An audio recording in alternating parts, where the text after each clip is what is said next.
நான் உங்கள் பயணங்களின் அதெல்லாம் இன்றைக்கி நம்ம எதை பற்றி பார்க்க போகிறோன்னா, வண்டி வச்சு ஓட்டுறவங்களுக்கு தாங்க. பேசஞ்சர் வண்டி. அது 12 சீட்டாக இருக்கட்டும், 21 இருக்கட்டும், இல்லை பஸ்ஸாக இருக்கட்டும். என்னென்னா நம்ம வண்டியை நீட்டாக தான் ஒரு இடத்துக்கு கொண்டு போவோம். அப்படி கொண்டு போகும்போது என்னென்னா, ஆஃபர் முடிஞ்சிட்டு நம்ம வரும்போது இது சாப்பிட்ற பொருளை வந்து சைடில் வச்சுருவாங்க. அப்படி நிறைய வீடியோ நான் பார்த்துருக்கேன். என்னென்னா, நீங்கள் எடுத்து வெளியில் போட மாட்டீங்களா, இதை இப்படி கொடுத்தா நீங்கள் இப்படி தான் வண்டியை தருவீங்களா அப்படின்னு சொல்லிட்டு நிறைய பேர் திட்டி போகிறத நான் பார்த்துருக்கேன். ஆனால் என்னோடய வண்டியில் வரவங்கள்ட்ட நான் என்ன சொல்லுவேன்னா, வெளியில் போடாதீங்க. வண்டி வரும், அதெல்லாம் அவங்க மேலே பட்டுருச்சுன்னா அவங்க சண்டைக்கு வருவாங்க அப்படின்னு சொல்கிறக்காண்டி நான் உள்ளே வண்டிக்குள்ளே வச்சுருங்க.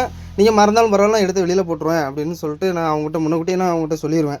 கை கழுவுறதா இருந்தாலும் எது பண்ணுறதா இருந்தாலும் வெளியில் பண்ண மாட்டாங்க. ஸோ அது வந்து நம்மளோட வேலையாக நினைக்காம நம்ம வந்து பிடிச்சு பண்ணால் அது நல்லா தான் இருக்கும். நம்ம அவங்க தின்னுட்டு வைக்கிறத இப்படி நம்ம எடுத்து வெளியில் போடணுமா, அசிங்கம் நினைக்கக்கூடாது. ஸோ என்னை பொறுத்த வரைக்கும் நான் அது வந்து நான் டூட்டியாக தான் கருதுக்கிறேன். டிரைவிங்கில் உள்ள நட்பாக தான் நான் பார்க்குறேன். ஸோ இனிமேல் வந்து யாரும் அதேமாரி திட்டி வீடியோ போடாதீங்க.